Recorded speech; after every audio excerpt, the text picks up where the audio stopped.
अस्सलामु अलैकुम वरहमतुल्लाहि वबरकातुहू। मैं हूं सैयद अब्दुल वहाब शिराज़ी और आप देख रहे हैं नुक्ता गाइडेंस चैनल।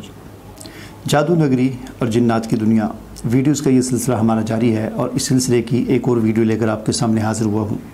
नाज़रीन, इस सिलसिले की बाकी वीडियोज़ अगर आपने नहीं देखी तो उन तमाम वीडियोज़ के लिंक आपको इस वीडियो के डिस्क्रिप्शन में मिल जाएंगे, जिन पर क्लिक करके आप वो वीडियोज़ देख भी सकते हैं और उन लिंक्स को कॉपी करके व्हाट्सएप और फेसबुक पर अपने दोस्त अहबाब से शेयर भी कर सकते हैं।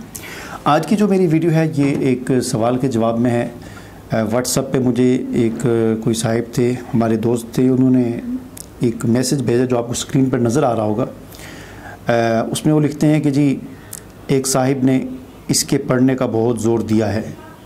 हाँ, फजीलत तो है, लेकिन ख़ास किस चीज़ के लिए है? एक आयत तो उन्होंने भेजी है 28वें पारे की। सैयद साहिब इसका तर्जुमा और फजीलत क्या है, मेहरबानी होगी। ठीक है जी।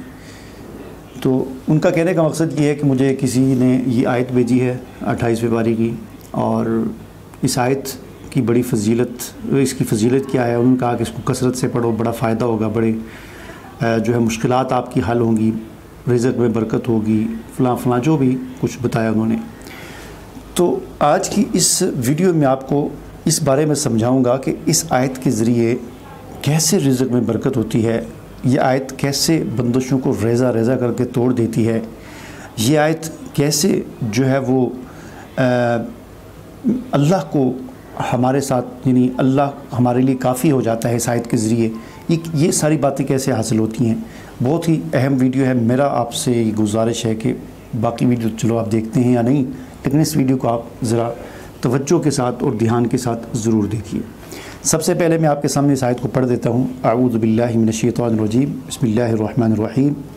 वमन यत्तक़िल्लाह यजअल लहू मख़रजा व यरज़ुक़हु मिन हैसु ला यहतसिब वमन यतवक्कल अलल्लाहि फ़हुव हस्बुहु इन्नल्लाहा बालिग़ु अम्री क़द जअलल्लाहु लिकुल्लि शैइन क़दरा।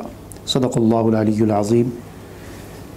अब ये आयत, इस आयत के अंदर अल्लाह ताला फरमाते हैं कि जो आदमी तक़वा इख्तियार करता है तो अल्लाह उसके लिए मखरज बना देते हैं। मखरज कहते हैं एग्ज़िट, निकलने की जगह। यानी जो आदमी तक़वा इख्तियार करेगा अल्लाह उसके लिए मुश्किलात से और बंदिशों से और परेशानियों से निकलने का रास्ता उसको अल्लाह ताला अता फरमाएंगे।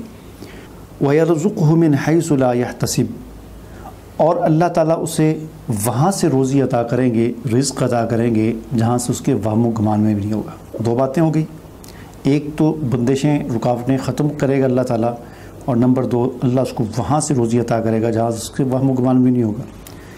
और तीसरी बात, वमन यतवक्कल अलल्लाहि फ़हुव हस्बुहु, जो अल्लाह पर तवक्कुल करता है तो अल्लाह उसे काफ़ी हो जाता है। जो अल्लाह पर तवक्कुल करता है तो अल्लाह उसे काफ़ी हो जाता है। तीन बातें, इन्नल्लाहा बालिग़ु अम्री क़द जअलल्लाहु लिकुल्लि शैइन क़दरा। अब ये तीन बातें, जो पहली जो तीन बातें, ये बड़ी अहम बातें हैं।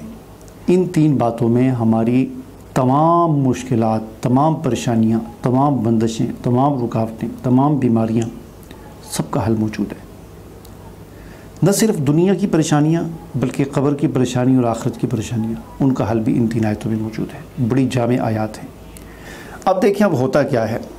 अब ये साहिब, जैसा कि सवाल करने वाले ने पूछा है कि मुझे किसी ने इन आयात के पढ़ने पर बहुत ज़ोर दिया है कि आप इन आयात को पढ़ें और इनको पढ़ने से ये मसले आपके हल होंगे। यहाँ पर जो बात बुनियादी तौर पर मैं आपको समझाना चाहता हूँ वो बात ये है कि सिर्फ़ इन आयात को पढ़ने से कुछ नहीं होगा। ठीक है, नेकियाँ मिलेंगी, हर हरफ पर 10 नेकी आपको मिलेगी। कुरान की आयत है, हुज़ूर अलैहिस्सलाम का वादा है कि कुरान की हर हरफ पर, एक हरफ पढ़ने पर 10 नेकियाँ मिलती है, इसमें कोई शक नहीं है। आप जितना पढ़ेंगे अल्लाह ताला आपको नेकियाँ अता फरमाएंगे, हर हरफ के बदले में 10 नेकियाँ आपको मिलेंगी। लेकिन जो चीज़ इसमें बयान की जा रही है, बंदिशों और रुकावटों से निकलने का रास्ता, बेहिसाब रोज़ी और अल्लाह की मईयत, अल्लाह का काफ़ी हो जाना, इन चीज़ों का हुसूल सिर्फ़ इन आयात का विर्द करने से नहीं होगा।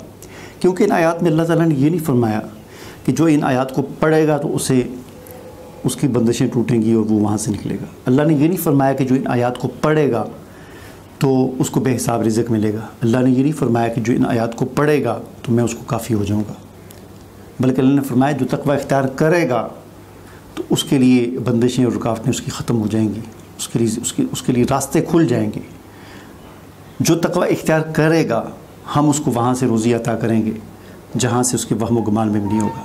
جو اللہ پر توکل کرے گا تو پھر اللہ اس کو کافی ہو جائے گا. یہ فرمایا. اس کی مثال آپ یوں سمجھیں کہ جیسے کوئی استاد یا کوئی سکول والا یا کوئی بھی وہ ایک نوٹس لگائے لکھ کر کہ جو بچہ محنت کرے گا وہ پاس ہوگا. اب بچے کیا کریں؟ بچے ایک تصویر لے لیں اور وہ جو نوٹس لگا ہوا ہے کہ جو محنت کرے گا وہ کامیاب ہوگا تو وہ تصویر لے کر شروع ہو جائیں. جو محنت کرے گا وہ کامیاب ہوگا، جو محنت کرے گا وہ کامیاب ہوگا، جو محنت کرے گا وہ کامیاب ہوگا، جو محنت کرے گا وہ کامیاب ہوگا، جو محنت کرے گا وہ کامیاب ہوگا. اب ایک تصویر پوری اس کی صبح پڑھیں اور ایک تصویر شام کو پڑھیں. جو محنت کرے گا وہ کامیاب ہوگا، جو محنت کرے گا وہ کامیاب ہوگا. تو کیا اس طرح وہ کامیاب ہو جائے گا؟ نہیں، بلکہ محنت کرے گا تو کامیاب ہوگا. بالکل ایسے ہی ان آیات میں اللہ نے فرمایا جو تقوی اختیار کرے گا یجعل لہ مخرجا، اللہ اس کے لیے مخرج، ایگزٹ، راستہ، نکلنے کا راستہ اللہ اسے عطا کریں گے. ومن یتق اللہ یجعل لہ یرزقہ من حیث لا یحتسب، اور فرمایا کہ جو تقوی اختیار کرے گا اللہ اس کے لیے اس کو رزق عطا فرمائے. ومن یتوکل علی اللہ فہو حسبہ، جو توکل کرے گا تو اللہ اس کے لیے کافی ہو جائے گا. ومن یتق اللہ یجعل لہ من امرہ یسرا، جو تقوی اختیار کرے گا تو اللہ اس کے لیے اس کے کاموں کو آسان فرما دیں گے. ٹھیک ہے. وَلَوْ أَنَّ أَهْلَ الْقُرَىٰ آمَنُوا وَاتَّقُوا لَفَتَحْنَا عَلَيْهِمْ بَرَكَاتٍ مِّنَ السَّمَاءِ وَالْأَرْضِ، اگر بستی والے تقوی ایمان اور تقوی اختیار کریں گے تو ہم آسمان اور زمین سے برکتوں کے دروازے کھول دیں گے. تو یہ سب کچھ کرنے سے تعلق رکھتا ہے، صرف پڑھنے سے، تسبیحاں مارنے سے جو ہے کام نہیں ہوگا. کہ آدمی کی اپنی زندگی، گھر کے اندر بے دینی ہے، گھر کے اندر ہر وقت میوزک چلتا ہے، گھر کے اندر جو ہے موویز چلتی ہیں، بچے بچیاں جو ہے بے پردہ ہیں، جو ہے وہ ان کو کسی چیز کا پتہ ہی نہیں، کوئی نماز نہیں پڑھتا گھر کے اندر، اور حرام کمایا جا رہا ہے، حرام کھایا جا رہا ہے، حرام دیکھا جا رہا ہے اور حرام سنا جا رہا ہے اور حرام بولا جا رہا ہے. پل پل میں اللہ تعالیٰ کی نافرمانیاں ہوتی ہیں، اللہ کے حکم توڑے جا رہے ہیں، اور ہم یہ سمجھتے ہیں کہ ہم تسبیح پڑھ لیں گے، ایک تسبیح صبح اور ایک شام کو پڑھ لیں گے اور ہمارے مسائل حل ہو جائیں گے. تو یہ بہت بڑی غلط فہمی ہے. اس غلط فہمی سے اپنے آپ کو نکالیں. مجھے اجازت دیجیے. اللہ حافظ.